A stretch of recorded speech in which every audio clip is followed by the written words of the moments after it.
শিরক যদি না করো, খাঁটি গোলাম খাঁটি বান্দায় যদি পরিণত হতে পারো, কিয়ামতের দিন আল্লাহ রাব্বুল আলামিনের সঙ্গে দিদার নসিব হয়ে যাবে। এই গোলামি করব কতদিন? কতদিন গোলামি করব? এই প্রশ্নের জবাবে আল্লাহ রাব্বুল আলামিন কোরআনে কারীমের মধ্যে জবাব দিয়ে দিয়েছেন, ওয়াবুদ রাব্বাকা হাত্তা ইয়াতিয়াকাল ইয়াকিন।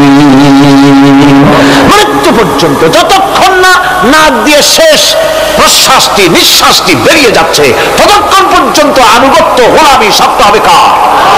জোরে চিল্লায় এখন কার?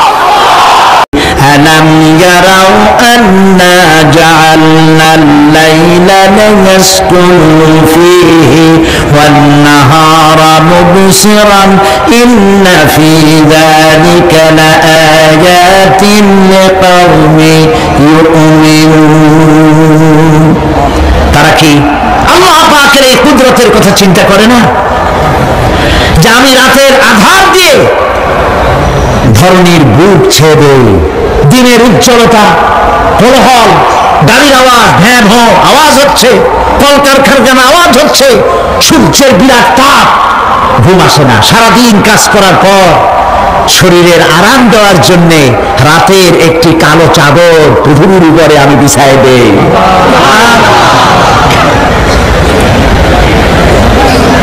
আর মানুষ আরাম গ্রহণ করে, শুধু মানুষ না, সব প্রাণী আরাম গ্রহণ করে। সুবহানাল্লাহ। এবং এরপরে দিনের আলো দিয়ে উদ্ভাসিত করি, যেন বিশ্রামের পর নতুন করে আবার কাজের সমস্ত উদ্দীপনা নিয়ে নতুন করে কাজে ঝাঁপিয়ে পড়তে পারে।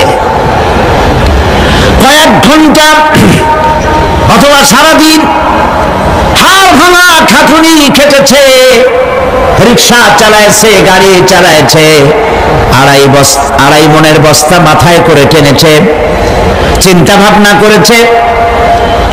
এরপরে যখন এই লোকটি কয়েক ঘন্টা মাত্র নিদ্রা গেল, আরাম পেল, মস্তিষ্ক হালকা হয়ে গেল, হার্টবিট কমে গেল, হাতের পায়ের কর্মোদ্দীপনা বেড়ে গেল, নতুন করে আবার কাজ করার জন্য সুযোগ এসে গেল। দুনিয়ার মানুষকে কর্মক্ষম রাখার জন্য আল্লাহ পাক ঘুমকে বানিয়েছেন নিয়ামত। সুবহানাল্লাহ। ومن آياته منامكم بالليل والنهار وابتغاء من فضله। আল্লাহ পাক বলেন, তোমাদের রাত আর দিনের বেলায় নিদ্রা যাওয়া এবং এটাই হচ্ছে তার অনুগ্রহ। রাত আর দিনের নিদ্রা যাওয়ার পরে আমার অনুগ্রহ অর্থাৎ রিজিক তালাশ করার জন্য শরীরের ভিতরে, মনের ভিতরে, হাত পায়ের মধ্যে কর্মের উদ্দীপনা আমি তোমাদের দিয়ে দেই। মহাবিজ্ঞানী আল্লাহ রাব্বুল আলামিনের এই বিশাল কুদরত এবং দয়া, যে মানুষকে তিনি ক্লান্তি দূর করার জন্য তিনি ঘুম দিয়েছেন, আলহামদুলিল্লাহ বলি। অনেক মানুষ আছে ঘুমাইতে পারে না, ঘুমাবার জন্য ফেনার গান খায়, ঘুমাবার জন্য ভেলিয়াম খায়, সিরাক্সিন খায়, রিল্যাক্সিন খায়, কত অক্সিজেন অক্সিজেন কত কিছু খায়, তারপরেও ঘুম আসে না। এই ঘুম যার আসে না, বিরাট নিয়ামত থেকে বঞ্চিত। ঘুম একটি নিয়ামত, আলহামদুলিল্লাহ বলি, আলহামদুলিল্লাহ বলি। বিশাল নিয়ামত ঘুম। আল্লাহ যে সমস্ত নিয়ামত আমাদের জন্ম থেকে শুরু করে এ পর্যন্ত বডির মধ্যে দিছেন, মৃত্যুর আগে আল্লাহ যেন একটিও কেড়ে না নেন, বলি আমিন। আল্লাহ রাব্বুল আলামিনের পরে বলেন, وَجَعَلْنَا اللَّيْلَ لِبَاسًا وَجَعَلْنَا النَّهَارَ مَعَاشًا। আর রাতকে করেছি আচ্ছাদন, আবরণ, দিনকে রুজি কামাবার জন্য ব্যবস্থা করে দিয়েছি। দিনের বেলা রুজি কামাবেন, দিনের বেলায় ঘুমায় থাকবেন না। বহুত মানুষ আছে সকালবেলায় ঘুম দিল, 12টা 1টা বাজে গেল। উর্দুতে ছোটবেলায় পড়েছিলাম, জিসনে সোয়া উসনে খোয়া, যে ঘুমাইলো সব সর্বনাশ করলো। অসময় ঘুমানো, অসময় ঘুমানো সর্বনাশ হয়ে যাবে সব। এই জন্য আল্লাহ পাক বলেছেন দিনটারে বানাইছি রুজি কামাবার জন্য। রুজি কামাও, রুজি কামানো এটা একটা ইবাদত। রুজি কামানো কি? হালাল রুজি কামাবেন, ইবাদত। আপনি যে আপনার স্ত্রীকে একটা ব্লাউজ কিনে দেন, কাপড় চোপড়, প্রয়োজনীয় কসমেটিক্স কিনে দেন, আপনি যে বাজার ঘাট করেন, সব হালাল পয়সা যদি হয় সাদকা দেওয়ার মতো সমান সওয়াব হবে। রুজি কামাইতে হবে, এটা আল্লাহ পাকের হুকুম, রুজি কামাও। ফাইদা কুদিয়াতিস সালাত ফান্তাশিরু ফিল আরদ ওয়াবতাগু মিন ফাদলিল্লাহ। সুবহানাল্লাহ বলে। নামাজ যখন শেষ হয়ে গেল, ফাইদা কুদিয়াতিস সালাত, নামাজ যখন শেষ হয়ে গেল, ফান্তাশিরু ফিল আরদ, তখন জমিনে ছড়িয়ে পড়ো আর আমার অনুগ্রহ, রিস্ক অনুসন্ধান করো। সুবহানাল্লাহ। আল্লাহ রাব্বুল আলামিন তার হাবিব সম্পর্কে বলেন, তাবারাকাল্লাযী নাযালাল ফুরকানা আলা আবদিহি লিয়াকুনা লিল আলামিনা নাযীরা। অতীব বরকতশালী সে আল্লাহ রাব্বুল আলামিন, যিনি তার বান্দার উপরে ফুরকান অবতীর্ণ করেছেন, যাতে করে তিনি তার কওমের কাছে দাওয়াত পৌঁছান। এ কথা বলা হয় নাই লিয়াকুনা লিল আলামিনা নাযীরা, বিশ্ববাসীর কাছে যেন তিনি দাওয়াত পৌঁছাতে পারেন, আল্লাহর সম্পর্কে, জাহান্নাম সম্পর্কে ভীতি প্রদর্শন করাতে পারেন, জান্নাতের সুসংবাদ দিতে পারেন, হেদায়েতের দাওয়াত পৌঁছে দিতে পারেন। এই জন্য আমি রাসূলকে পাঠিয়েছি তাম বিশ্বের সমস্ত মানুষের জন্য। সুবহানাল্লাহ ওয়া বিহামদিহি, তিনি সকলের জন্য। তার সম্মান আর মর্যাদা আল্লাহ রাব্বুল আলামিন এমন ভাবে পেশ করলেন, তার মর্যাদা এত বেশি, নবীর মর্যাদা এত বেশি, মুহাম্মদ সাল্লাল্লাহু আলাইহি ওয়াসাল্লাম যদি উম্মতের কোন ব্যাপারে যদি বলেন হ্যাঁ, অমনি উম্মতের জন্য তা হালাল হয়ে যায়। সুবহানাল্লাহ। কি আছে এমন যে তার মুখের কথা আইন, কোন পরামর্শের ধার ধারে না, মুখের কথাটা কি আইন। রাসূল যদি বলেন হ্যাঁ, উম্মতের জন্য কি হয়? হালাল। হালাল। রাসূল বলছেন না, উম্মতের জন্য কি হয়ে গেল? হারাম হয়ে গেল। সুবহানাল্লাহ ওয়া বিহামদিহি। এটা হচ্ছে আল্লাহ তার রাসূলকে লেজিসলেটিভ পাওয়ার, আইন তৈরি করার অধিকার আল্লাহ তার হাবিবকে দিয়েছেন। রাসূল ছিলেন শারে, শরীয়ত প্রণেতা। হালাল হারামের সীমারেখা কোরআনে যা আছে এটুকুনি শেষ নয়, হালাল হারামের সীমারেখা রাসূল পাককে প্রদান করার জন্য, নির্ধারণ করার জন্য আল্লাহ পাক তাকে পারমিশন দিয়েছেন, পাওয়ার দিয়েছেন। ওয়ামা আতাকুমুর রাসূলু ফাখুযুহু ওয়ামা নাহাকুম আনহু ফান্তাহু। এই আয়াত দিয়ে প্রমাণিত হয় রাসূল তোমাদের জন্য যা দেন তা গ্রহণ করো, যা নিষেধ করেন তার থেকে বিরত থাকো, ফিরে থাকো। রাসূল পাক সাল্লাল্লাহু আলাইহি ওয়াসাল্লামের ইজ্জত, সম্মান এভাবে আল্লাহ দান করলেন। হ্যাঁ বললে হালাল হয়ে যায়, না বললে হারাম হয়ে যায়। রাসূলের মর্যাদা এত বেশি, তিনি যদি পথ চলেন, পা উঁচু করলে আরশে আজিম পর্যন্ত চলে যান। তিনি যদি আল্লাহর দরবারে মুনাজাত করেন, মুনাজাত করতে দেরি আছে, কবুল হতে দেরি নাই। হাত তোলা লাগে না, হাত তোলা লাগে না। আমরা যে হাত তুলে মুনাজাত করি, রাসূল সাল্লাল্লাহু আলাইহি ওয়াসাল্লাম হাত তুলেছেন, আবার অনেক সময় হাত তোলেন না। কোন সময় হাত, হাদিস শরীফে এসেছে এভাবে হাত উঁচু করেছেন আকাশের দিকে, হাদিস শরীফে এসেছে বগলের সাদা চামড়া দেখা গিয়েছে, এভাবে আল্লাহর কাছে দুহাত তুলে, দুহাত প্রসারিত করে আল্লাহর কাছে কামনা করেছেন। এমন সত্তা, মনে এরাদা করতে দেরি, কবুল হতে দেরি নেই। হাদিস শরীফে এসেছে হযরত আবু হুরায়রা রাদিয়াল্লাহু তাআলা আনহু একবার রাসূল করিম সাল্লাল্লাহু আলাইহি ওয়াসাল্লামের দরবারে কাঁদতেছিলেন। হুজুর জিজ্ঞেস করলেন, আবু হুরায়রা তুমি কাঁদো কেন? হুজুর, হযরত আবু হুরায়রা বলেন, হুজুর আমার মা আমাকে মেরেছে, আমি সেই জন্য কাঁদতেছি। হুজুর বলেন, মা তোমাকে মারলো কেন? কোনো বেয়াদবি করেছো নাকি? তিনি বললেন, না কোনো বেয়াদবি করি নাই, তবে মারলো কেন? হযরত আবু হুরায়রা বলেন, হুজুর আমার মা হচ্ছেন মুশরিকা, আমার মা কাফের। আমি অনেক রাত হয়েছিল বাড়ি ফিরতে। আমার মা জিজ্ঞেস করলো, এত রাত কোথায় ছিলি? আমি বললাম, মা, তাম পৃথিবী যে কদম মোবারক চুমতে পারলে নিজেকে ধন্য মনে করে, আমি সেই রাসূলের দরবারে ছিলাম, আসতে দেরি হয়ে গেছে। ইয়া রাসূলুল্লাহ, আপনার নাম শোনা মাত্র আমার মায়ের গায়ে আগুন জ্বলে গেল। সহ্য করতে না পেরে আমাকে মার আরম্ভ করে দিল। বলল, আবু হুরায়রা, হয় আমার বাড়ি ছাড়বি, না হয় মুহাম্মদ সাল্লাল্লাহু আলাইহি ওয়াসাল্লামের ঘর ছাড়বি, কোনটা করবি কর। আমি বললাম, মা, তোমার গায়ে যত শক্তি আছে সমস্ত শক্তি দিয়ে তুমি আমাকে প্রহার করো, আমি তোমার বাড়িটা শুদ্ধা তাম দুনিয়া ছেড়ে দিতে পারি, কিন্তু রাসূল পাক সাল্লাল্লাহু আলাইহি ওয়াসাল্লামের কদম মোবারক ছাড়তে পারি না। ভাইরা আমার, হযরতে আবু হুরায়রা কাঁদতেছেন। আল্লাহর নবী বলেন, তুমি কাঁদো কেন? তোমার মা তোমাকে মেরেছেন, আমি এখানে কি করব? এখানে তো আমি কোনো দখল আন্দাজ করতে পারি না, আমি কি করতে পারি? এখানে ইন্টারফেয়ার তো আমি করতে পারি না, মা তোমারে মেরেছে। হযরত আবু হুরায়রা বলেন, ইয়া রাসূলুল্লাহ, মায়ের বিরুদ্ধে কোনো নালিশ করার জন্য আপনার কাছে আমি আসি নাই। বলে, কেন এসেছো? হযরত আবু হুরায়রা বলেন, হুজুর, এসেছি এই জন্যে, আমি জানি আপনি যদি আল্লাহর দরবারে কোনো ব্যাপারে দোয়া করেন, আল্লাহ রাব্বুল আলামিন তা মঞ্জুর করে নেন। আপনি মেহেরবানি করে আমার মায়ের হেদায়েতের জন্য আল্লাহর কাছে দোয়া করুন। হুজুর সাল্লাল্লাহু আলাইহি ওয়াসাল্লাম দুই হাত উঁচু করলেন, বললেন, আল্লাহুম্মা ইহদি উম্মা আবি হুরায়রা, আয় আল্লাহ, আবু হুরায়রার মাকে তুমি হেদায়েত নসিব করে দাও। এই দোয়া রাসূল করতেছেন। হুজুরকে দোয়ার মধ্যে ফেলে রেখে আবু হুরায়রা দৌড় আরম্ভ করেছে বাড়ির দিকে।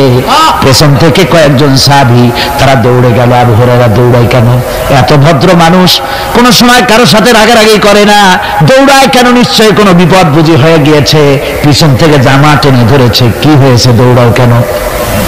হযরত আবু হুরায়রা বলেন, আমার জামা ছেড়ে দাও, আমাকে দৌড়াতে দাও। আমি দৌড়াইয়া বাড়ি পৌঁছে গিয়ে দেখতে চাই, আমি আগে দৌড়ে বাড়িতে গেলাম না নবীজির দোয়া আমার আগে আমার বাড়ি পৌঁছে গেল, কোনটা হলো আমি সেটা দেখতে চাই। হযরত আবু হুরায়রা দৌড়াতে দৌড়াতে ঘরের কাছে গিয়ে নক করেছে। ভিতর থেকে আওয়াজ এলো, কে? কিছুক্ষণ পর মা আমার বেরোলেন, মাথার চুল দিয়া পানি পড়তেছে, বুড়া মানুষ। মা আমার কাছে এসে বলল, বাবা, তোমাকে মারার পর আমি বড় অনুতপ্ত হয়েছি, মনে মনে অনুশোচনা করেছি, আরে আমার ছেলে তো কোনো খারাপ জায়গায় যায় নাই, কোনো খারাপ মানুষের কাছে যায় নাই, মারলাম কেন? বড় অনুতপ্ত হয়ে গেছি আমি। এই অনুশোচনা করে আমি এইমাত্র গোসল করেছি, আমাকে নিয়ে চলো তুমি বিশ্ব নবী রাসূলুল্লাহর দরবারে। আমার ভাইরা, রাসূল পাক সাল্লাল্লাহু আলাইহি ওয়াসাল্লাম, আল্লাহর নবী এমন এক মহান সত্তা ছিলেন যে তিনি দোয়া আল্লাহর দরবারে হাত উঁচু করতে দেরি আছে, কিন্তু দোয়া কবুল হতে দেরি নাই। হিজরত করে মদিনায় এসেছেন, নামাজ পড়তে দিল চায়, কাবা শরীফের দিকে ফিরে যদি নামাজ পড়তে পারতাম দিলটা বড় ভালো লাগতো, কিন্তু হাত উঁচু করে মোনাজাত করতেছেন না, আল্লাহর কাছে বলতেছেন না যে আল্লাহ তুমি আমার কিবলাটা বাইতুল মুকাদ্দাস থেকে ফিরাইয়া মক্কা শরীফে বাইতুল্লাহর দিকে ফিরাই দাও, মুখেও বলতেছেন না, মনেও না, শুধু আকাশের দিকে বারবার তাকাচ্ছেন, মোনাজাত করেন নাই। মনে মনে আশা পোষণ করতেছেন যদি এমন একটা ওহী নাযিল হয়ে যেত। আল্লাহ রাব্বুল আলামিন সঙ্গে সঙ্গে রাসূল জোহরের নামাজ পড়তেছিলেন, 2 রাকাত পড়া হয়ে গেছে, এমন সময় ওহী নাযিল হয়ে গেল, ক্বাদ নারা তাকাল্লুবা ওয়াজহিকা ফিস সামা, ও নবী, আমি দেখতে পেয়েছি বারবার আপনি আকাশের দিকে তাকাচ্ছেন, সুবহানাল্লাহ, আমি দেখতে পেয়েছি। ফালানুয়ান্নিয়ান্নাকা কিবলাতান ফাওয়াল্লি ওয়াজহাকা শাতরাল মাসজিদিল হারাম। আর দেরি নাই, আপনার মনের আশা পুরা হয়ে গেছে, এক্ষুনি আপনার কিবলা পরিবর্তন করুন। হুজুর 2 রাকাত পড়েছিলেন বাইতুল মাকদাসের দিকে ফিরে, বাকি 2 রাকাত তিনি মক্কা শরীফের কাবা শরীফের দিকে ফিরলেন। আজও পর্যন্ত সেই মসজিদ আছে, সাক্ষ্য দিচ্ছে নবীর কথা কিভাবে মঞ্জুর হয়। মসজিদে কিবলাতাইন মদিনা মুনাওয়ারায় সেই মসজিদ আজও আছে। ভাইরা আমার, রাসূল পাক সাল্লাল্লাহু আলাইহি ওয়াসাল্লাম এত বড় মর্যাদা সম্পন্ন ব্যক্তিত্ব, মহান ব্যক্তিত্বের উম্মতের মধ্যে আল্লাহ আমাদের শামিল করেছেন। শুকরিয়া স্বরূপ আমরা পড়ি আলহামদুলিল্লাহ। জোরে সোরে পড়েন আলহামদুলিল্লাহ। আমার ভাইয়েরা, মর্যাদা এত বেশি আল্লাহ রসুলকে আল্লাহ রাব্বুল আলামিন দান করেছেন। এই পৃথিবীতে কোন মানুষের সঙ্গে যদি আপনি বেয়াদবি করেন, তিনি আপনার বাপ হোক, তিনি আপনার মা হন, অথবা আপনার ওস্তাদ হন, অথবা আপনার পীর হন, যে কেউ হোক না কেন, কারোর সঙ্গে যদি কোনো বেয়াদবি হয়ে যায় তো শুধু একটা বেয়াদবি ছাড়া আর কিছুই না। কিন্তু নবীজির সঙ্গে যদি কেউ বেয়াদবি করে, সেটা শুধু বেয়াদবি থাকে না, কুফরি হয়ে যায়। কি হয়ে যায়? কুফরি হয়ে যায়। রাসূলুল্লাহকে কেউ তাওহীন করলে, অসম্মান করলে, সমালোচনা করলে কাফের হয়ে যায়। যেমন কি হয়ে যায়? কত বড় মর্যাদা! রাসূল পাক সাল্লাল্লাহু আলাইহি ওয়াসাল্লাম, তার সামনে সাহাবায়ে কেরাম বসা, হুজুর কথা বলছেন, সাহাবায়ে কেরাম তারাও কথা বলছেন। কথা বলতে বলতে এক পর্যায়ে সাহাবীদের গলার আওয়াজ বড় হয়ে গেছে। হুজুরের গলার আওয়াজ শোনা যায় না, সাহাবীদের গলার আওয়াজটা বড় হয়ে গেল। আল্লাহ রাব্বুল আলামিন এতটুকু বরদাস্ত করলেন, আমার নবীর গলার আওয়াজের চাইতে তোমাদের আওয়াজ বড় হলো কেন? সঙ্গে সঙ্গে ওহী নাযিল হয়ে গেল। আল্লাহ রাব্বুল আলামিন বলেন, ইয়া আইয়ুহাল্লাযীনা আমানু লা তারফাউ আসওয়াতাকুম ফাওকা সাওতিন নবী। ও বিশ্বাসীরা, খবরদার, তোমরা যারা ঈমান এনেছো শোনো, তোমাদের গলার আওয়াজ যেন আমার নবীর গলার আওয়াজের চাইতে বড় না হয়ে যায়। যদি তা হয়, আনতাহবাতা আমালুকুম, জীবনের সমস্ত ভালো কাজগুলি আমি আল্লাহ বরবাদ করে দেব। আজ পর্যন্ত এই আয়াতে কারিমা রাসূল পাক সাল্লাল্লাহু আলাইহি ওয়াসাল্লামের রওজায়ে আতহারের সামনে সবুজ সাইনবোর্ডের উপরে সোনার অক্ষর দিয়ে এই আয়াতে কারিমা লেখা রয়েছে, সুবহানাল্লাহ।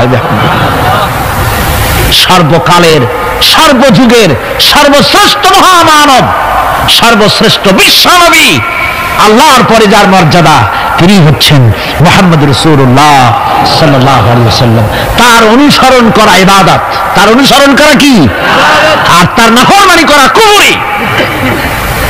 আল্লাহ রাব্বুল আলামিন বলেন, নবী আপনি বলুন, কুল ইন কুনতুম তুহিব্বুনাল্লাহ ফাত্তাবিউনি ইউহিব্বুকুমুল্লাহ ওয়া ইয়াগফির লাকুম যুনুবাকুম ওয়াল্লাহু গফুরুর রাহিম।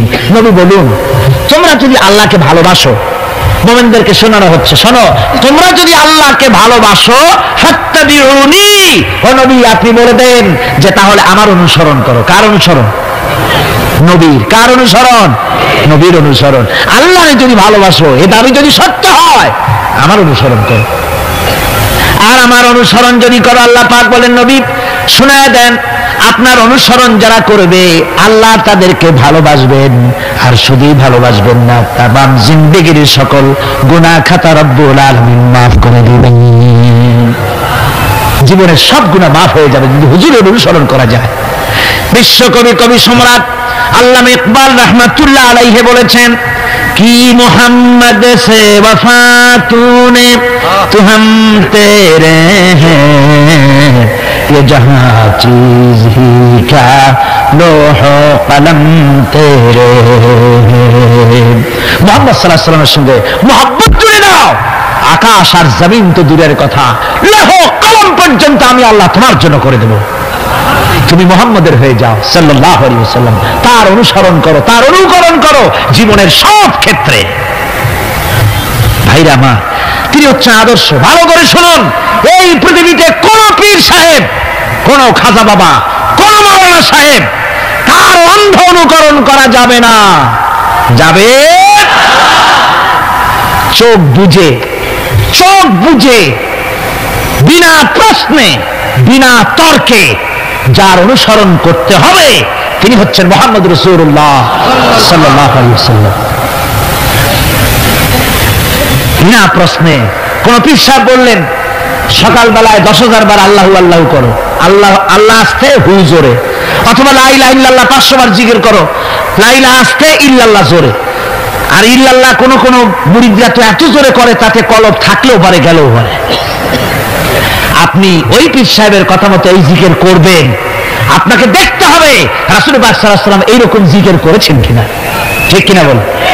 সাহাবায়ে কেরাম রিদওয়ানুল্লাহি তাআলা আলাইহিম আজমাইন তারা এরকম জিকির করেছেন কিনা। যদি রাসূল এরকম জিকির করে থাকেন, সাহাবায়ে কেরাম এরকম জিকির করে থাকেন, অবশ্যই সেই জিকির আমরা করব। ঠিক কিনা? অন্ধভাবে কাউকে গ্রহণ করব না। কেউ পাগড়ি বাঁধলো, পেছনটা 6 হাত লম্বা রাখলো, আমার পীর সাহেব, সেই জন্য আমি বুঝি আমিও 6 হাতের জায়গায় বরকতের জন্য 12 হাত একেবারে লম্বা করে টানতে টানতে আসবে রাস্তার উপর, এরকম করব না। জামাটা কেমন হবে, মোষটা কেমনে কাটবো, দাড়িটা কিভাবে রাখবো, টুপিটা কিভাবে লাগাবো, খানা কিভাবে খাবো, তারপরে কিভাবে কি করব আর না করব, সত্তার মানদণ্ড হচ্ছেন কে? উসওয়ায়ে হাসানা। লাকাদ কানা লাকুম ফি রাসূলিল্লাহি উসওয়াতুন হাসানা। গ্রহণযোগ্য একমাত্র মহত্তম আদর্শ হচ্ছে তোমাদের রাসূল, তাকে দিয়ে গ্রহণ করতে হবে। পায়ের নখটা কেমনে কাটবে, মাথার চুলটা কেমনে কাটবে, আদর্শ হচ্ছেন মুহাম্মদ রাসূলুল্লাহ সাল্লাল্লাহু আলাইহি ওয়াসাল্লাম। ওই রাসূলের অনুকরণ করে কোন পীর সাহেব, কোন মাওলানা সাহেব যদি বলে, তাহলে তাকে অনুসরণ করা যাবে। তবে মিলায় দেখতে হবে যে কথা ঠিক আছে কিনা, উনি যা বলছেন, উনি যা করছেন, ওইটা ঠিক আছে কিনা। তা না হলে ধোকায় পড়ে যেতে হবে। কি যে করতে হবে? ধোকায় পড়ে যেতে হবে। আজকাল তো নানান রকম বাইর হয়েছে, বুঝলেন না? নামের আগে সৃষ্টি লাগায় দেয়। ওই যে ঢাকার কাছে এক জায়গায় একটা সদরুদ্দি সৃষ্টি হইল, তারপরে তাকে উঠায় দেওয়ার জন্য কত সংগ্রাম হলো, কত মানুষ মরলো। আপনার পত্রিকা পড়েন নাই? সে বলেছে রোজা না রাখলে চলবে, ইফতার আসরের সময় করলে হবে, আর রোজার দিন দুপুরের সময় চিড়ে চিড়ে খাইলে অসুবিধা নেই। বুঝলেন? যশোরে গেলাম, সেখানে শুনলাম সেই পাকিস্তান আমলে এক পীর নাকি আসছিল, এসে বলে গেছে, ভাই আসল পর্দা মনের পর্দা, এর থেকে বাইরের কোনো পর্দা না। লোক দেখানো পর্দাটা করে লাভ কি? আসল পর্দা মনের পর্দা। তারপরে মনে মনে নামাজ পড়ো, মনে মনে রোজা রাখো, মনে মনে হজ করো, যাকাত দাও, মনটা সাফ হয়ে গেলে তোমার আর কোনো অসুবিধা নাই। এই মনের পীর আসলো, আমি সেই এলাকায় গেলাম, যাইয়া শুনি এই রকমের কাম করছে। আমি বললাম, ওই লোকটা যদি আবার আসে, আম গাছের সাথে বাঁধে ফির।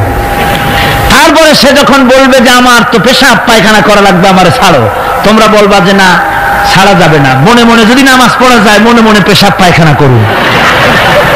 যদি বলে আমার ক্ষুধা লাগছে অথবা পানি পান করবে, তৃষ্ণা লেগেছে, বলতে হবে মনে মনে যদি রোজা রাখা যায় তো মনে মনে খাওয়া দাওয়ার কামটা সারিয়ে নেন, মেহরবানি করে। এই ধরনের কিছু সংখ্যক লোক বেরিয়েছে, যাদেরকে লোকেরা সাহাবীদের চাইতে, নবীদের চাইতেও বড় মনে করে।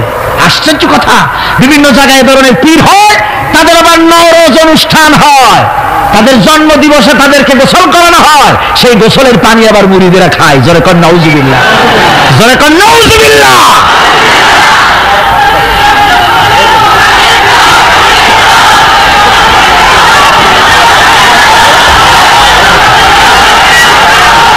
আমার ভাইয়েরা,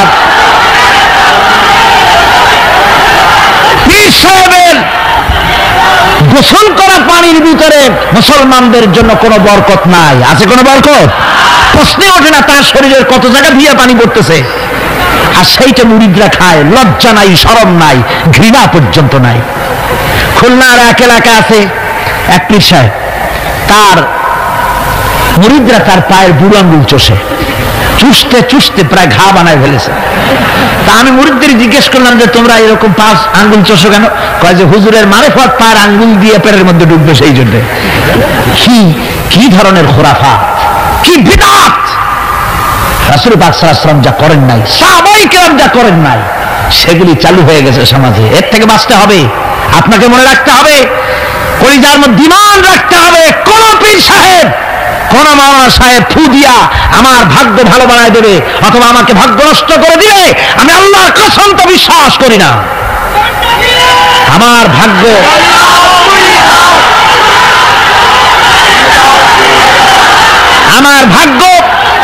আমার তাকদীর ভালো বা খারাপ, এ সবটা হতে পারে আল্লাহর পক্ষ থেকে। কার পক্ষ থেকে? জোরে বলেন, কার পক্ষ থেকে? আল্লাহর পক্ষ থেকে হতে পারে। সুতরাং আজকে আমাদের দেশে বহুত নকল পেরিয়ে গেছে। পীর মুরিদি একসময় খুব ভালো ছিল, কিন্তু যে জিনিস যত ভালো তার নকল বেরোয় তত তাড়াতাড়ি।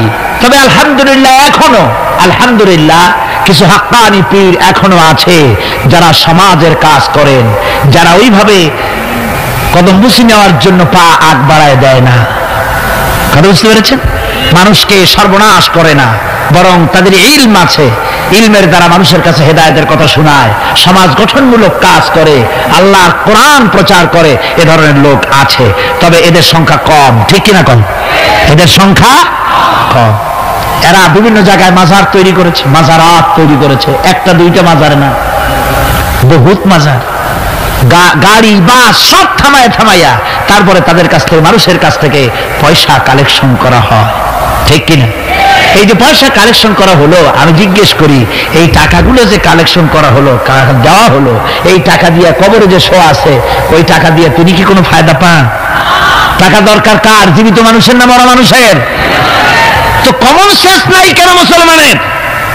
যিনি ইন্তেকাল করেছেন, মাটির মধ্যে শুয়ে আছেন, তারে টাকা দেই কেন? উনি কি এই কমলার সিজনে কমলা কিনে খাবেন? তো টাকাটা কেন দেওয়া হয়? এই আপনার টাকা দিয়া এই মাজারকে যারা পাহারা দেয়, তারা অনেক বড় লোক হয়ে গেছে।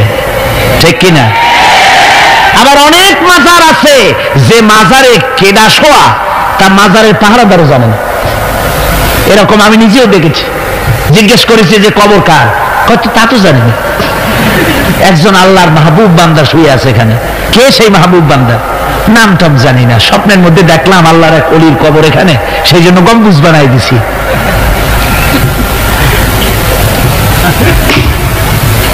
একটা রিসালার মধ্যে দেখেছি, একটা রিসালার মধ্যে লেখা হয়েছে যে একজন পীর সাহেবের এক মুরিদ ছিল। তো পীর সাহেবের বাড়িতে এক মাজার আছে, সেই মাজারকে কেন্দ্র করে প্রতি বছর ওরস হয়। মুরিদ সে গরিব মানুষ, ব্যবসা বাণিজ্য করে খায়। তারপরে সে, তার একটা গাধা ছিল, সেই গাধার উপরে সওয়ার হয়ে বাজার ঘাট করতো, মালপত্র আনা নেওয়া করে, ওই দিয়ে তার জীবিকা নির্বাহ হতো। একদিন তার গাধাটা মারা গেল। সেই রিসালার মধ্যে লেখা হয়েছে যে লোকটা তখন গাধা মরেছে, এর আর কিচ্ছু নাই, জমি জমাও নাই, খাবে কি করে?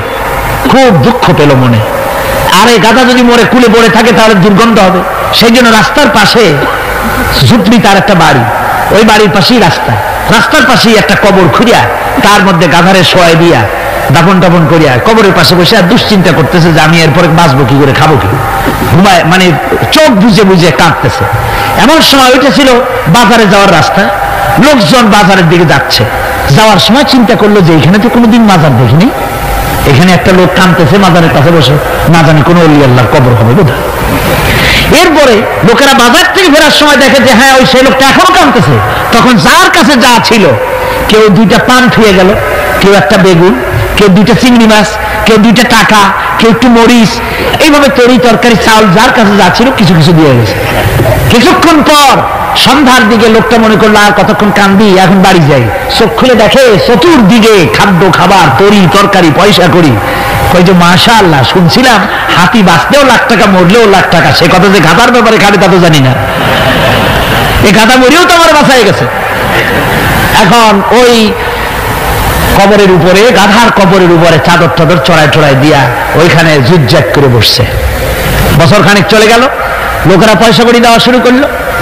এরপরে সেখানে সে ইট পাটকেল জোগাড় করলো, একটা বিল্ডিং তৈরি করলো, সামনে সাইনবোর্ড লাগাই দিল হযরত গেদা শাহ রহমাতুল্লাহ আলাইহির মাজার। মানুষ প্রতি বছর ওর সেখানে জমা হচ্ছে, টাকার অভাব নাই। এখন এই লোক যার মুরিদ, সেই পীর সাহেবের কাছে অন্যরা এসে কয় হুজুর আপনার মাজারের আর বরকত কি, আপনার মুরিদের মাজারের কাছে মানুষ ভরা, টাকার অভাব নাই। পীর সাহেব কৌতূহল হলো যে ও আবার একটা মাজার পাইলো কই। তারপরে একদিন ওই মুরিদকে ডেকে বললো, বাবা সত্যি কথাটা আমারে কও, এই মাজার কার? মুরিদ কয় যে হুজুর আপনি আমার ওস্তাদ, আপনার কাছেই সব শিখছি, কিন্তু এই কথা কাউকে বলবেন না। বলল না, বল না কি হয়েছে, মাজারটা কার? বললো যে হুজুর যে গাধাটা নিয়ে ব্যবসা করতাম, ওই গাধাটা মরে গেল, তারে কবরে দিয়ে দিয়া এরপরে পরে এই ঘটনা হয়েছে। পীর সাহেব কয় আমি আরো চিন্তা করছিলাম যে না জানি কোনো সত্যি কোনো পীর সাহেবের মাজার। অসুবিধা হয় নাই, তোমার ওখানে যেটার কবর ওইটার মায়ের কবর হলো আমার বাড়িতে। মানে ওই বাচ্চা গাধাটা পীর সাহেব দিয়েছিল তারে। আমার ভাইরা, আপনারা আশ্চর্য হবেন, বাংলাদেশে এরকম বহুত মাজার আছে সে মাজারের কোনো ঠিকানা নাই, কার মাজার তারও কোনো খোঁজ খবর নাই। মানুষকে শোষণ করে টাকা পয়সা লুণ্ঠন করা হতেছে। মাজার একটা হলে তার উপরে চাদর দেওয়া লাগবে, আগরবাতি দিতে হবে, মোমবাতি দিতে হবে, গোলাপ পানি ছিটাতে হবে। কোথায় পেয়েছেন? কোন হাদিসে পেয়েছেন? মাজারে যদি চাদর দিতে হতো, রাসূল পাক সাল্লাল্লাহু আলাইহি ওয়াসাল্লামের কবরের উপরে লোকেরা সুতার চাদর দিত না, নিজের কলিজা বাইর করে কলিজা দিয়ে চাদর বিছায় দিত হুজুরের মাজারের উপরে। জান্নাতুল বাকিতে গিয়ে দেখুন, জান্নাতুল বাকিতে শহাদায়ে উহুদ আছে, সেখানে সাহাবায়ে কেরাম আছে, আজওয়াজে মুতাহহারাত আছে, বানাতে রাসূল, ইবনে রাসূল, আহলে বাইত সেখানে শুয়ে আছেন। হযরত ওসমান রাদিয়াল্লাহু তাআলা আনহুর মতো লোক সেখানে ঘুমিয়ে আছেন। রাইসুল মুফাসসিরিন হযরত ইবনে মাসউদ রাদিয়াল্লাহু তাআলা আনহু সেখানে ঘুমিয়ে আছেন। হযরত ইবনে আব্বাসের উনি ওখানে, ওনার কবর হচ্ছে গিয়ে তায়েফে। এ ধরনের ইতিহাসের মধ্যে এসছে জান্নাতুল বাকির মধ্যে কমসে কম 10,000 সাহাবায়ে কেরামদের মাজার আছে। সুবহানাল্লাহ। যায় দেখেন তো জান্নাতুল বাকিতে একটা চাদর আছে নাকি? যারা হজ করতে গেছেন কোন চাদর দেখেছেন? আগরবাতি আছে, মোমবাতি আছে, গোলাপ পানি আছে। সুতরাং এই বিদআত থেকে বাঁচতে হবে মুসলমানদেরকে। মুসলমানদের সাথে সম্পর্ক মসজিদে, মুসলমানদের সাথে সম্পর্ক কিসের? অবশ্যই মাজারের সাথে সম্পর্ক নয়। মাজারের সাথে সম্পর্ক শুধু এতটুকু, আল্লাহর ওলিদের মাজারকে ঘেরাও দিয়ে সুন্দর করে রাখুন, যাতে করে অপবিত্র না হয়। লোকেরা কেউ যদি আসে জিয়ারত করার সুযোগ পায়, শিরক বিদআত থেকে মুক্ত হয়ে এতটুকু করা যেতে পারে। কিন্তু বিশাল আকারের গম্বুজ করে লাইট জ্বালাতে হবে, আগরবাতি মোমবাতি দিতে হবে, এটা সম্পূর্ণ বিদআত। এক শ্রেণীর লোকেরা এগুলি করে ব্যবসা করতেছে। সেই জন্য বলছি যে আমাদেরকে ইত্তেবা করতে হবে রাসূলের। কার ইত্তেবা করতে হবে? যা রাসূল করেন নাই, যা সাহাবায়ে কেরাম করেন নাই, তা আমরা করতে পারি না। এই জন্য আমার মুসলমান ভাইয়েরা, আল্লাহর প্রতি ঈমান, রাসূলের প্রতি ঈমান। ঈমানের অর্থ হলো আল্লাহর নবীর যে কথাগুলি তিনি বলে গিয়েছেন তার ওসওয়াকে ধরে রাখা, রাসূলের আদর্শ দিয়ে পায়ের নখকাটা থেকে শুরু করে মাথার চুল পর্যন্ত গ্রহণ করতে হবে। নবী মুহাম্মদ রাসূলুল্লাহ সাল্লাল্লাহু আলাইহি ওয়াসাল্লামের তিনি যেভাবে যা করেছেন তার উল্টা পাল্টা একটাও করা যাবে না, সব করতে হবে। কার কথা মতো? রাসূল পাক সাল্লাল্লাহু আলাইহি ওয়াসাল্লামের কথা মতো। রাসূলের প্রতি ঈমান এর অর্থ হলো তিনি হচ্ছেন আইনদাতা। তিনি আইন ও বিধান দিয়েছেন আল্লাহর পক্ষ থেকে। আইন ও বিধান কার পক্ষ থেকে দিয়েছেন? আল্লাহর পক্ষ থেকে। তিনি যে বিচার করেছেন সেই বিচারক হিসাবে তাকে গ্রহণ করতে হবে। তিনি যে বিধান দিয়েছেন সেটাই মানতে হবে। তিনি শাসক ছিলেন, তিনি রাষ্ট্রপতি ছিলেন, তিনি সব ছিলেন, সকলের জন্য তিনি আদর্শ। তিনি যুবকের আদর্শ, তিনি নানার আদর্শ, তিনি স্বামীর আদর্শ, তিনি পিতার আদর্শ, তিনি রাষ্ট্রপতির আদর্শ, তিনি সেনাপতির আদর্শ, তিনি শ্রমিকের আদর্শ, তিনি সকলেরই আদর্শ। ঠিক কিনা কন? সকলের আদর্শ। রাসূলের ফয়সালা প্রত্যেকটি উম্মতকে মানতে হবে। একবার একজন মুসলমান আর একজন ইহুদি রাসূলের কাছে গিয়ে উপস্থিত হলেন। ইহুদি গিয়ে নালিশ করলো হুজুরের কাছে মুসলমানের বিরুদ্ধে। হুজুর সাল্লাল্লাহু আলাইহি ওয়াসাল্লাম সে নালিশ শুনে তিনি ফয়সালা দিলেন ইহুদির পক্ষে। মুসলমান ব্যক্তি অসন্তুষ্ট হয়ে গেল। তিনি চলে গেলেন হযরত ওমরের কাছে, গিয়ে বললেন, ভাই ওমর, একটা জিনিসের বিচারের সানি করার জন্য আপনার কাছে এসেছি। কি সানি? বলে যে মুহাম্মদ সাল্লাল্লাহু আলাইহি ওয়াসাল্লামের কাছে গিয়েছিলাম, তিনি এই বিচারটা করলেন, আমি মুসলমান, নামাজ পড়ি, চাঁদা দিই, জিহাদে যাই, আর আমার পক্ষে রায় না দিয়ে রায় দিলেন তিনি ইহুদির পক্ষে। আপনি মেহেরবানি করে বিচারের সানিটা করে দেন। হযরত ওমর বলছেন, অবশ্যই আমি সানি করব, বসো। হযরত ওমর ঘরে চলে গেলেন। ঘরের ভিতর থেকে একটা তরবারি নিয়ে এলেন। তরবারিকে খাপ মুক্ত করে তিনি বললেন, আল্লাহর বান্দা, যে ব্যক্তি মুহাম্মদ রাসূলুল্লাহ সাল্লাল্লাহু আলাইহি ওয়াসাল্লামের ফয়সালা করে দেওয়ার পর তার ফয়সালার সানি করতে আসে, ওর সানিটা, ওর ফয়সালাটা এরকম করে করে দিতে হয়। তরবারি দিয়ে আঘাত দিলেন, লোকটি দুই টুকরা হয়ে পড়ে গেল। আমার বন্ধুগণ, সারা এলাকায় সারা পড়ে গেল, মুসলমান। হযরত ওমর মুসলমান হত্যা করেছেন। তার ওই নিহত ব্যক্তি আত্মীয় স্বজনরা দিয়ত দাবি করতে এলো। আল্লাহ রাসূলের কাছে আল্লাহ পাক জানিয়ে দিলেন যে এই লোক হযরত ওমর কোন মুসলমান হত্যা করেনি, হযরত ওমর যাকে হত্যা করেছে সে ব্যক্তি মুনাফিক। সে ব্যক্তি কি? মুনাফিক। অর্থাৎ হে রাসূল, আপনি ফয়সালা দেওয়ার পর সেই ফয়সালা যে মানে না, দ্বিধাদ্বন্দ্বে ভোগে, ওই ফয়সালা গ্রহণ করতে রাজি হয় না, সে মুমিন নয়, মুসলমান হিসেবে দাবি করতে পারে না, তার জমিনে বেঁচে থাকার অধিকারও সে হারিয়ে ফেলে। আমার মুসলমান ভাইরা, আল্লাহ রাব্বুল আলামিন আমাদের জন্য এভাবে করে তিনি আমাদের রাসূল পাক সাল্লাল্লাহু আলাইহি ওয়াসাল্লামকে দিয়েছেন, উসওয়া করে দিয়েছেন। তার ইতাআত করা, তার আনুগত্য করা দুনিয়াবাসীদের জন্য ফরজ করে দেওয়া হয়েছে। আল্লাহ রাব্বুল আলামিন বলেন, ওমা আরসালনা মির রাসূলিন ইল্লা লিইউতা বিইذনিল্লাহ। আমি যে রাসূল পাঠিয়েছি তাদের আনুগত্য করতে আমি বাধ্য করে দিয়েছি। তাদের আনুগত্য শুধু এই জন্যই করতে হবে লোকদেরকে, যেহেতু তারা নির্দেশ করেন আল্লাহর হুকুম অনুযায়ী, আল্লাহর নির্দেশ অনুযায়ী নবীদের আনুগত্য সকলেরই করা লাগবে। আল্লাহ পাক বলেন, যে ব্যক্তি রাসূলের আনুগত্য করে সেজন্য আমি আল্লাহ রাব্বুল আলামিনের আনুগত্য করলো। জোরে বলেন সুবহানাল্লাহ।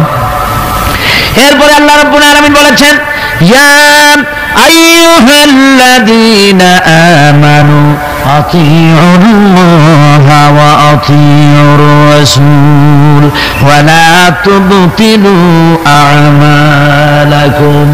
আল্লাহ পাক বলেন, ও বিশ্বাসীরা, তোমরা আনুগত্য করো আল্লাহর এবং আনুগত্য করো রাসূলের। কোন ব্যাপারে? কোন তো আনুগত্য যে আল্লাহ করতে বললেন আল্লাহর এবং রাসূলের, কোন ব্যাপারে আনুগত্য? সমস্ত ব্যাপারে, জীবনের সকল অঙ্গনে আনুগত্য করতে হবে। কার? আমি দেখতে পাচ্ছি মাঝখান থেকে দুই একজন লোক হাঁটেন, আমি কিন্তু আগেই নিষেধ করেছি এই বেয়াদবি আল্লাহর হস্তে কেউ করবেন না। আপনার হাঁটার কারণে অন্য লোকেদের শোনার মধ্যে ডিস্টার্ব হয়, এই বেয়াদবি কেউ করবেন না। ভাইরা আমার, আল্লাহ এবং রাসূলের আনুগত্য করতে হবে জীবনের সকল ক্ষেত্রে। রাসূল পাক সাল্লাল্লাহু আলাইহি ওয়াসাল্লাম শুধু নামাজের কথা বলেছেন, শুধু রোজার কথা বলেছেন, হজ আর যাকাতের কথা বলেছেন, আর কিছু বলেন নাই নাকি? বলেছেন কিনা? রাসূলুল্লাহ রাজনীতি করেছেন কিনা? রাসূলুল্লাহ প্রেসিডেন্ট ছিলেন কিনা? যুদ্ধ করেছেন কিনা? কিন্তু আজ আমাদের দেশে শুনতে হয় রাসূলের প্রতি ঈমানের অর্থ কি? ঈমানের অর্থ শুধু এতটুকু নয়, রবিউল আউয়াল মাস আসবে আর তোমপে লাখো সালাম, আর সারা বছর খোঁজ নাই। খুব সুন্দর করে দরুদ শরীফ, মিলাদ শরীফ পড়বেন, আর রাসূলের আইন অমর্যাদা হবে। রাসূলের আইন সংসদে থাকবে না, পার্লামেন্টে থাকবে না, কোর্ট কাছারি আদালতে থাকবে না। বলা হবে ধর্ম আর রাজনীতি আলাদা। রাসূলের প্রতি এই ঈমানের 4 পয়সা মূল্য নাই। আছে মূল্য? মূল্য নাই। রাসূলের প্রতি ঈমান কি? ঈমানটাই হলো রাসূল যা করেছেন, আমাদেরকে যেভাবে যা আদেশ করেছেন তাই আমাদের মানতে হবে। উম্মতের এটা দায়িত্ব। কিন্তু আমরা এমনই উম্মত, আমরা নিজেরা ফয়সালা করি নিজেদের, আমরা বলেছি ধর্ম আর রাজনীতি আলাদা। অবশ্য চট্টগ্রামে এই ধরনের কথা কেউ বলে না, বলে ধর্ম আর রাজনীতি আলাদা। নাউযুবিল্লাহি মিন যালিক। ধর্ম আর রাজনীতি আলাদা যারা বলে তারা হলো রাজনীতি ব্যবসায়ী। তারা কি ব্যবসায়ী?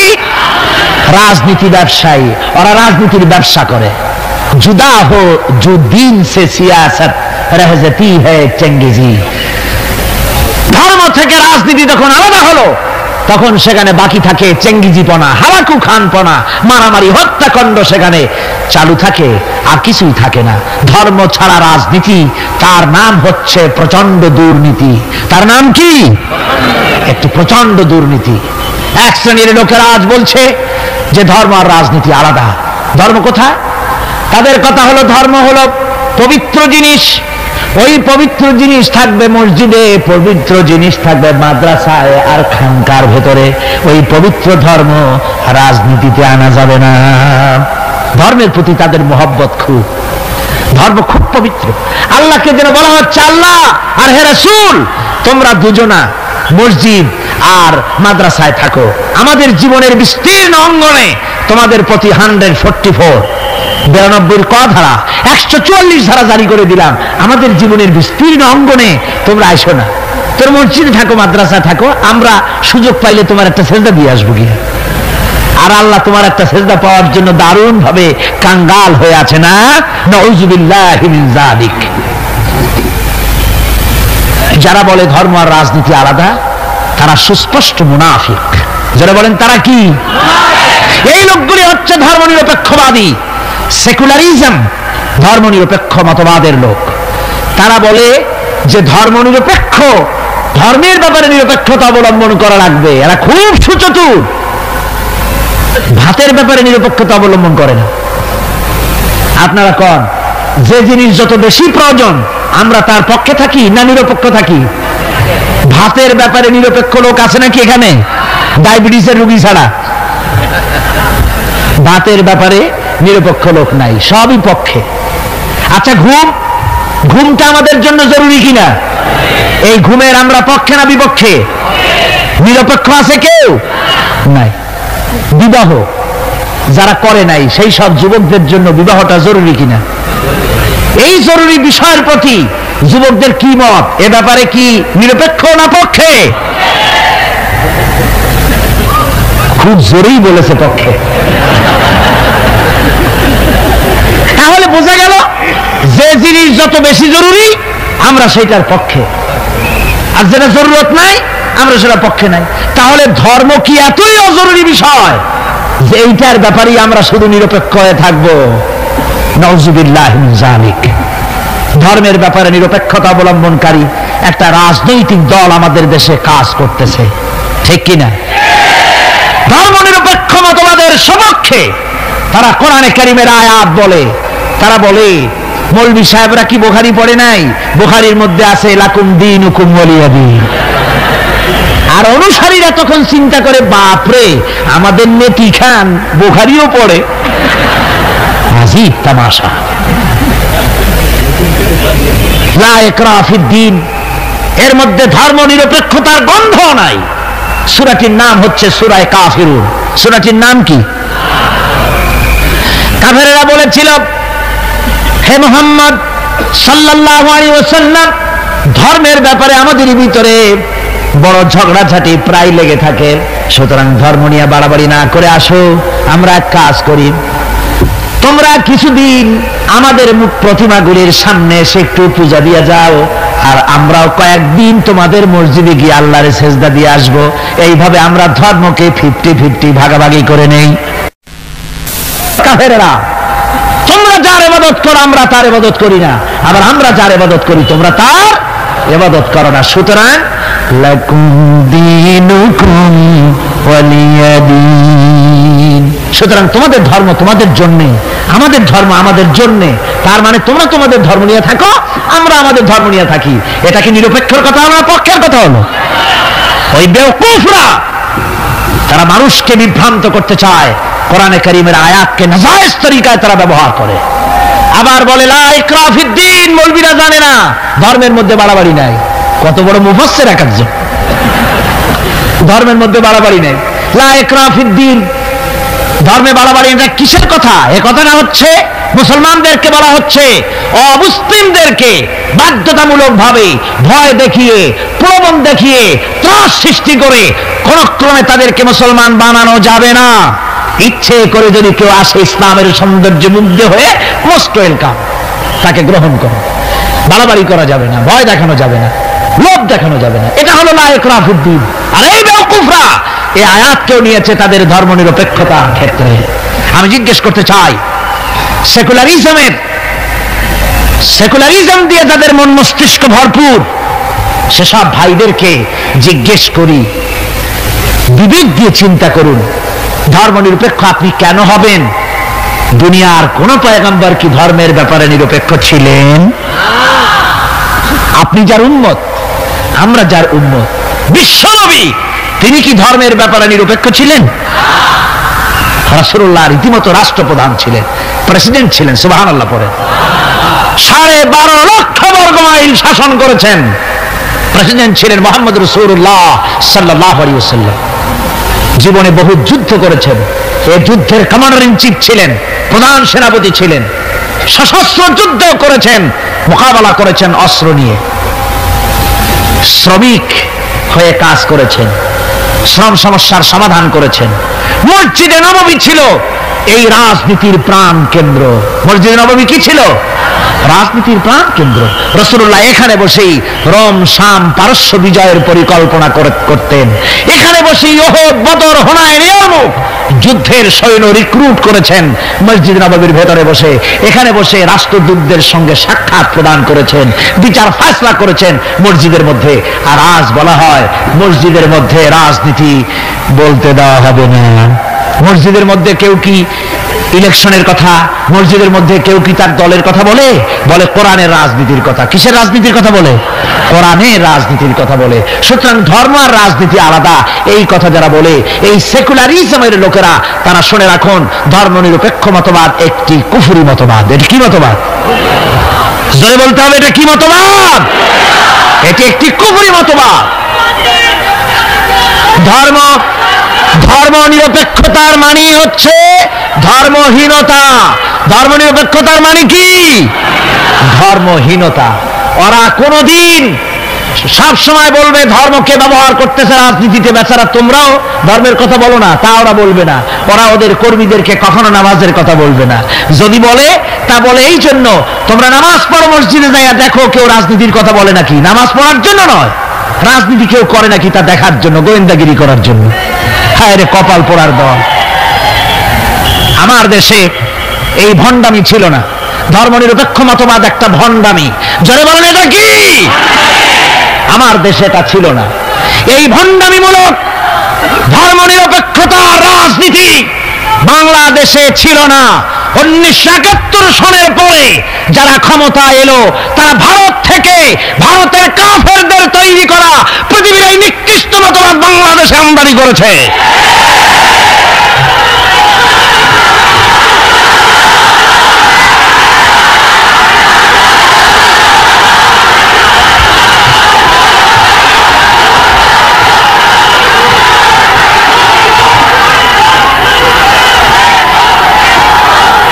আমার মুসলমান ভাইয়েরা,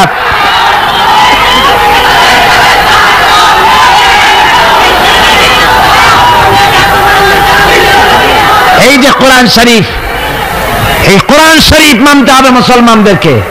রাসূলের উপরে ঈমান আনার অর্থ শুধু মিলাদ শরীফ পড়া নয়।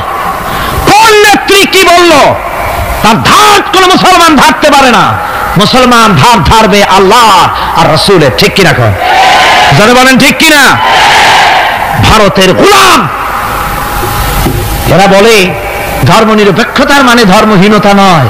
যদি ধর্মনিরপেক্ষতার অর্থ ধর্মহীনতা না হবে, তাহলে 1971 সনের পরে তোমরা ক্ষমতায় এসে বিশ্ববিদ্যালয় সমূহের মনোগ্রাম থেকে ইকরা বিস্মি রাব্বিকাল্লাযী খালাক রাব্বি জিদনি ইলমা এই আয়াত দুটিকে তুলে ফেললে কেন বলো? কোন জবাব আছে? কোন জবাব নাই। সলিমুল্লাহ মুসলিম হল নাম ছিল, মুসলমান শব্দ বাদ দিয়েছে। নাম ছিল সলিমুল্লাহ মুসলিম হল, মুসলিম শব্দ বাদ দিয়ে দিল। তারপরে নজরুল ইসলাম কলেজ, ইসলাম সহ্য হলো না, ইসলাম বাদ দেয়া শুধু নজরুল কলেজ। ওদের যে দল, সেই দলটার নামের মধ্যেও একটা মুসলিম শব্দ ছিল। জি, ওদের দলটার নামের মধ্যে মুসলিম শব্দ ছিল, ছিল না? সেই শব্দটুকুনো তারা বরদাস্ত করে নাই। আমি ওদের দলের নাম নিতে চাই না, আপনারাই বুঝুন ওদের দলের নামের মধ্যে মুসলিম শব্দ ছিল কিনা। হিন্দুদের পাঁচটা গোলাম, এই দলটি তাদের নাম থেকে মুসলিম শব্দকে বের করে দিয়েছে। এদের কাছে ইসলাম আর মুসলমান সবচাইতে সহ্যের বাইরে। তাই যখন ভারতে শত শত মসজিদ ভাঙে উগ্রপন্থী হিন্দুরা, তখন ভারতের ওই গোলাম দলটি শরীর আখড়া ঘুরে বেড়ায়।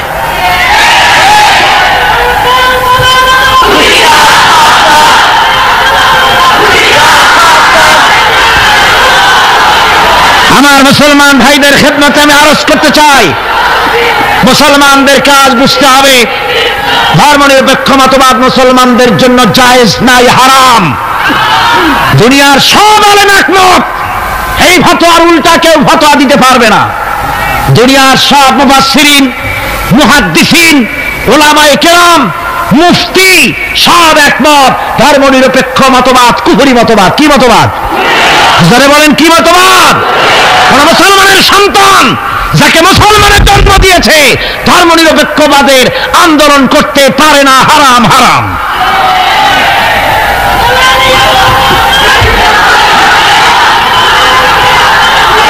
আমার বন্ধুগণ, এই কোরআন শরীফের ভেতরে, এই কোরআন শরীফের ভিতরে রয়েছে, আল্লাহ পাক এখানে বলে দিয়েছেন, দেখুন যদি ধর্ম আর রাজনীতি আলাদা হবে তাহলে ইউসুফ আলাইহিস সালাম প্রেসিডেন্ট হলেন কেন? সূরা ইউসুফ আছে না কোরআন শরীফে?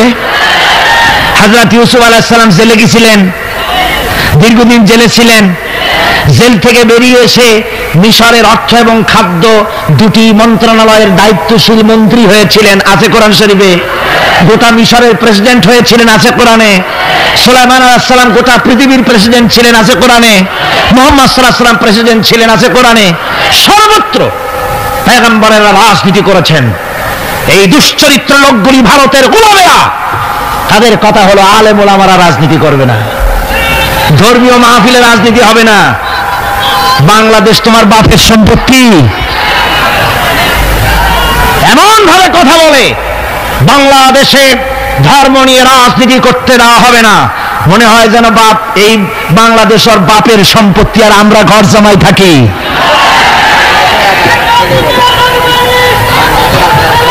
সুতরাং কোরআনের রাসূলের প্রতি ঈমানের অর্থ হলো রাসূলুল্লাহ যে ধরনের রাষ্ট্র কায়েম করেছেন মদিনায়, ওই রকম রাষ্ট্র কায়েমের শপথ নিতে হবে, এর নাম রাসূলের প্রতি ঈমান। ঠিক কিনা? শুধু জামা কাপড় সুবিধা যেটা সেইটা, সুবিধাবাদ জিন্দাবাদ। রাসূলুল্লাহর সুন্নাত দুই রকম। সুন্নাত কয় রকম? এক শ্রেণী, এক ধরনের সুন্নাত আমল করা সহজ, আর এক শ্রেণীর সুন্নাত আমল করা কঠিন। ঠিক কিনা? আমি কিন্তু সুন্নাতের মর্যাদা সম্পর্কে কথা বলছি না, আমি বলছি আমলের ব্যাপারে ধরনটা। এক শ্রেণী রাসূলের কোন সুন্নাতের কদর কিন্তু কম নয়, আকাশ আর জমিন বিক্রি করলেও রাসূলের একটা সুন্নতের সমান মর্যাদা হবে না। রাসূলের সুন্নাত পালনের মধ্যে দুই ধরনের, একটা সুন্নাত হচ্ছে পালন করা খুব সহজ, আর একটা পালন করা কঠিন। সহজ সুন্নাত হলো চোখে সুরমা লাগানো, সহজ সুন্নাত দুপুরে খাইয়া আরামে ঘুমানো, সহজ সুন্নাত হলো কদু খাওয়া, সহজ সুন্নাত খাবারের পরে মিষ্টি খাওয়া, এগুলি হলো সহজ সুন্নাত। আর কঠিন সুন্নাত হচ্ছে বদরের প্রান্তরে কাফেরদের মোকাবেলায় দাঁড়ানো। কঠিন সুন্নাত হচ্ছে উহুদের ময়দানে দান মোবারক শহীদ করার সুন্নাত। কঠিন সুন্নাত হচ্ছে বাতিলের বিরুদ্ধে মানুষের তৈরি করা মতবাদকে উৎখাত করে আল্লাহর জমিনে আল্লাহর দ্বীন কায়েম করার সুন্নাত। আমি আজ এই বিশাল জনতাকে জিজ্ঞাসা করতে চাই, আপনারা রাসূলের সহজ সুন্নাত আমরা যেভাবে পালন করব, কঠিন সুন্নাতটাও পালন করতে রাজি আছেন? তাহলে বাংলাদেশের বুকে ধর্ম নিরপেক্ষতার মুখে লাথি মেরে কোরআনের রাজ কায়েম করতে রাজি আছেন? দুহাত উঁচু করে দেখান। হুদায়বিয়ার দিনে, হুদায়বিয়ার সন্ধির দিনে সন্ধিপত্র লেখা হলো, হুজুরের নাম লেখা হলো মিন মুহাম্মাদুর রাসূলুল্লাহ। তার পক্ষ থেকে কুরাইশদের মধ্যে চুক্তিপত্র লেখা হচ্ছে। কুরাইশরা বলল, মুহাম্মদ সাল্লাল্লাহু আলাইহি ওয়াসাল্লামের নামের সামনে যদি রাসূলুল্লাহ লেখো তাহলে তো চুক্তির কোনো দরকার নাই, আমরা তো তাকে রাসূল মানি না, নাউযুবিল্লাহ। মুহাম্মদ বিন আব্দুল্লাহ যদি লেখো তাহলেই আমরা এই চুক্তি মানব। রাসূল করিম সাল্লাল্লাহু আলাইহি ওয়াসাল্লাম হযরত আলীকে ডাকলেন, আলী গো, চুক্তিপত্রে যেখানে আমার নাম মুহাম্মদুর রাসূলুল্লাহ লেখা আছে, আমার নামের সামনে থেকে রাসূলুল্লাহ নামটা বাদ দিয়ে দাও, মুহাম্মদ বিন আব্দুল্লাহ লেখো। হযরতে আলী বলছেন, ইয়া রাসূলুল্লাহ, সারা জীবন আপনার গোলামি করেছি, যা বলেছেন তাই শুনেছি, জীবনটাও আপনার জন্য দেওয়ার জন্য প্রস্তুত আছি, ভবিষ্যতেও যত কথা বলবেন সব মাথা পেতে মেনে নেব, কিন্তু আজকের এই হুকুম আমার পক্ষে মানা সম্ভব হবে না। আমি আলীর পক্ষে কিছুতেই সম্ভব নয় যে আল্লাহর নবীর নামের সামনে থেকে মুহাম্মদুর রাসূলুল্লাহ আমি কেটে দেব, রাসূলুল্লাহ শব্দ আমি কাটতে পারবো না, এটা আমার পক্ষে সম্ভব নয়। নবীজি বললেন, আলী কোন জায়গায় রাসূলুল্লাহ লেখা আমারে দেখো, আমি কেটে দিই। আমার বন্ধুগণ, নাম লিখতে জানেন না, সই করতে পারেন না, পড়তে জানেন না, তিনি বলতেছেন, ইন্নামা বুইসতু মুআল্লিমান, আমি পৃথিবীতে প্রেরিত হয়েছি শুধুমাত্র শিক্ষক হিসেবে দুনিয়ায় এসেছি। সুবহানাল্লাহ। দুনিয়ার কোন শিক্ষা প্রতিষ্ঠানে আল্লাহ রাব্বুল আলামিন তার হাবিবকে পড়ান নাই, যেহেতু তিনি তো বিশ্ব নবী। আমার নবী কি নবী? জোরে কর না, কি নবী? আপনার আমার নবী বিশ্ব নবী। বিশ্ব নবী সাধারণ মানুষের কাছে কি পড়বে? যে পড়াবে তার মগজ তো ছোট, তার জ্ঞান তো সীমিত। সীমিত জ্ঞান দিয়া বিশ্ব নেতারে কি শিখাবে, বিশ্ব নবীরে কি শিখাবে? এই জন্য আল্লাহ রাব্বুল আলামিন বিশ্ব নবীর শিক্ষক আল্লাহ পাক নিজে হয়ে গেলেন। কোরআনে কারীম বলছে, যখনই নবীদের জ্ঞানের কথা এসেছে তখনই আল্লাহ পাক বলেছেন আমি জ্ঞান দিয়েছি। লক্ষ্য করুন, হযরত ইব্রাহিম আলাইহিস সালাম তার পিতাকে ডেকে বলছেন, ইয়া আবাতি ইন্নী ক্বাদ জাআনি মিনাল ইলমি মা লাম ইয়াতিকা ফাত্তাবি'নি আহদিকা সিরাতান সাবিয়্যা। হে পিতা, বিশ্বাস করো, আমার কাছে এমন এক জ্ঞান এসেছে যা তোমার কাছে নাই, যা তোমার কাছে আসেনি। তুমি আমার অনুসরণ করো, আমি তোমার সোজা পথ দেখাই দেবো। সুবহানাল্লাহ। তুমি আমাকে অনুসরণ করো, যেহেতু আমার কাছে যে জ্ঞান আসছে ওই জ্ঞান তোমার কাছে নাই। ইব্রাহিম আলাইহিস সালামের কাছে কার জ্ঞান আসছে? আল্লাহ রাব্বুল আলামিনের জ্ঞান। লূত আলাইহিস সালাম কি নবুয়ত প্রদান করে আল্লাহ রাব্বুল আলামিন বলছেন, ওয়া লূতান আতাইনাহু হুকমান ওয়া ইলমা। আমি লূতকে আমার পক্ষ থেকে জ্ঞান দান করেছি, হিকমত দিয়েছি, বিজ্ঞান শিক্ষা দিয়েছি, আমি তাকে ইলম দান করেছি। সুবহানাল্লাহ। আমি তাকে ইলম দিয়েছি। মুসা আলাইহিস সালাম সম্পর্কে আল্লাহ পাক বলেন, ওয়ালাম্মা বালাগা আশুদ্দাহু ওয়াস্তাওয়া আতাইনাহু হুকমান ওয়া ইলমা। মুসা আলাইহিস সালাম যখন বয়স সন্ধিক্ষণে পৌঁছে গেলেন, যখন তিনি পূর্ণ বয়স প্রাপ্ত হলেন এবং তিনি যখন নিজেকে সম্পূর্ণ লালন পালন করার কাজ যখন তার সম্পূর্ণ হয়ে গেল, আমি তখন আমার পক্ষ থেকে তাকে ইলম দান করেছি, জ্ঞান দান করেছি, হিকমত দিয়েছি, জ্ঞান দিয়েছি।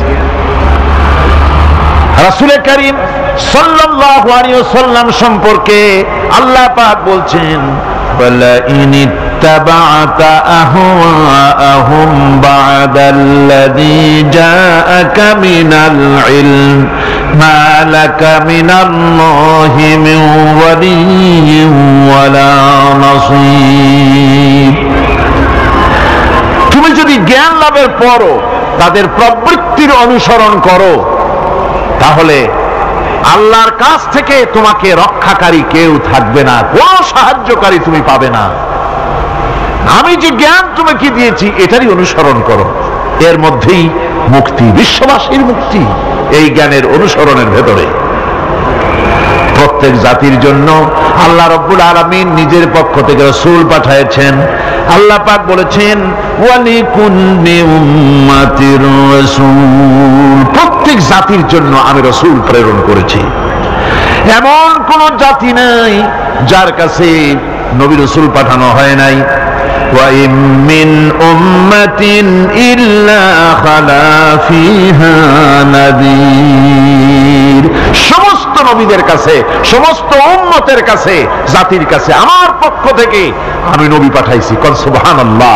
কেউ যেন বলতে পারে না যে আমরা আল্লাহর পক্ষ থেকে কোনো দাওয়াত পাই নাই, আল্লাহর পক্ষ থেকে সত্যকে চেনার কোনো রাস্তা পাই নাই। এই জন্য প্রত্যেক নবীদের, প্রত্যেক উম্মতের জন্য, জাতির জন্য আল্লাহ সুবহানাহু ওয়া তাআলা তিনি নবী পাঠিয়েছেন নিজের পক্ষ থেকে, হেদায়েত পাঠিয়েছেন নিজের পক্ষ থেকে। এই নবীদেরকে পাঠানোর উদ্দেশ্য কি ছিল? কোরআনে কারিমে আল্লাহ পাক বলেন, আমাদের নবীকে আল্লাহ পাক ডেকে বলছেন, আলিফ লাম রা কিতাবুন আনজালনাহু ইলাইকা লিতুখরিজান নাস মিনাজ যুলুমাতি ইলান নূর। আলিফ লাম রা কিতাবুন আনজালনাহু ইলাইকা লিতুখরিজান নাস মিনাজ যুলুমাতি ইলান নূর। এই কিতাব আমি আপনার উপর অবতীর্ণ করেছি। এ হচ্ছে একখানা কিতাব, এই কিতাবখানা আমি আপনার প্রতি অবতীর্ণ করেছি। এই জন্য করেছি কিতাব অবতীর্ণ, যাতে করে মানব মণ্ডলীকে পঞ্জীভূত অন্ধকারের ভিতর থেকে বের করে আলোর দিকে নিয়ে আসতে পারেন। এ বিশ্ব হচ্ছে অন্ধকারে ভরা। পৃথিবীতে মানব রচিত যত মতবাদ আছে সব হচ্ছে অন্ধকার। সবগুলি কি? অন্ধকার। এই অন্ধকারের ভিতর থেকে আলোর দিকে নিয়ে আসবেন। আলো হচ্ছে কি? ইসলাম। আলো হচ্ছে কোরআন। কোরআনের দিকে নিয়ে আসবে, ইসলামের দিকে নিয়ে আসবে। সেই জন্য আমি আপনার প্রতি এই কোরআন অবতীর্ণ করেছি। আমার ভাইয়েরা, সকল আসমানি কিতাবের উপরে আমাদের ঈমান আনা লাগবে। শুধুমাত্র কোরআন শরীফের উপরে নয়, সকল কিতাবের উপরে ঈমান আনতে হবে। কোরআনকে যেমন মানি, মুহাম্মদ সাল্লাল্লাহু আলাইহি ওয়াসাল্লামকে যেমন মানি, সব নবীদের উপরে ওইরকম ঈমান আনতে হবে। কোরআন যেমন মানি ওই রকম করে সমস্ত কিতাবের উপরে ঈমান আনতে হবে। এটার শর্তই দেওয়া হয়েছে, মুমিন হচ্ছে তারা, ওয়াল্লাযীনা ইউমিনুনা বিমা উনজিলা ইলাইকা ওয়া মা উনজিলা মিন ক্বাবলিক। মুমিন হচ্ছে সেই সব লোক, মুত্তাকি হচ্ছে তারা যারা তোমার উপরে নাজিলকৃত কিতাবের উপর ঈমান এনেছে এবং এর আগে যত কিতাব আসছে সমস্ত কিতাবের উপর ঈমান এনেছে, তারাই হচ্ছে মুত্তাকি, তারাই হচ্ছে মুমিন। আল্লাহ পাক বলেন, নাযালা আলাইকাল কিতাবা বিল হাক্কি মুসাদ্দিকান লিমা বাইনা ইয়াদাইহি। আল্লাহ তোমার প্রতি সত্য সহকারে যে কিতাব নাজিল করেছেন আর এর পূর্বে আগত সকল কিতাবের উপরে এর সত্যতা প্রমাণ করে। এই কোরআন হচ্ছে আগের যত কিতাব নাজিল হয়েছে সমস্ত কিতাবের সত্যতা প্রমাণকারী কিতাব। এই জন্য মুমিনদেরকে বলতে বলা হয়েছে, কুল আমান্না বিল্লাহি ওয়া মা উনজিলা আলাইনা ওয়া মা উনজিলা আলা ইব্রাহিম ওয়া ইসমাঈলা ওয়া ইসহাক ওয়া ইয়াকুব ওয়াল আসবাত। বলো, আমরা ঈমান এনেছি আল্লাহর প্রতি, আমাদের প্রতি অবতীর্ণ কিতাবের প্রতি, আর ইব্রাহিম, ইসমাইল, ইসহাক, ইয়াকুব এবং তার আওলাদদের প্রতি যে কিতাব অবতীর্ণ হয়েছে সমস্ত কিতাবের উপর আমরা ঈমান এনেছি। وما أوتي موسى وعيسى والنبيون من ربهم لا نفرق بين أحد منهم ونحن له مسلمون। আর মুসা, ঈসা, অন্যান্য নবীদের উপরে যত কিতাব অবতীর্ণ হয়েছে সমস্ত কিতাবের উপরে আমরা ঈমান আনতেছি। আর আমরা হচ্ছি আল্লাহ পাকের আজ্ঞাবহ, আমরা হচ্ছি আল্লাহ পাকের বান্দার মধ্যে আমরা শামিল। আল্লাহ পাক বলছেন, এই পৃথিবীতে আমি যত নবী পাঠাইছি সমস্ত নবীদের সাথে তিনটা জিনিস দিয়েছি। কয়টা জিনিস? তিনটি জিনিস দিয়েছি সমস্ত নবীদেরকে। لقد أرسلنا رسلنا بالبينات وأنزلنا معهم الكتاب والميزان ليقوم الناس بالقسط। নিঃসন্দেহে আমি নবীদেরকে স্পষ্ট নিদর্শনাদি সহ এই পৃথিবীতে পাঠিয়েছি এবং সেই সঙ্গে তাদেরকে কিতাব দিয়েছি আর তাদেরকে মিজান দান করেছি, বাইয়িনাত দান করেছি। তিনটা জিনিস দিয়েছি, এক দিলাম বাইয়িনাত, আর এক দিলাম কিতাব, আর এক দিলাম মিজান। কয়টা হলো? তিনটা। বাইয়িনাত কি? বাইয়িনাত হলো, বাইয়িনাত বলা হয় এমন জিনিসগুলি কি যা একজন নবীর আচার আচরণ দেখে বুঝতে পারা যায় নিঃসন্দেহে ইনি আল্লাহর নবী। সুবহানাল্লাহ। এটাই হচ্ছে বাইয়িনাত। তার চরিত্র, তার আচার আচরণ, এগুলি প্রমাণ করে তিনি নবী।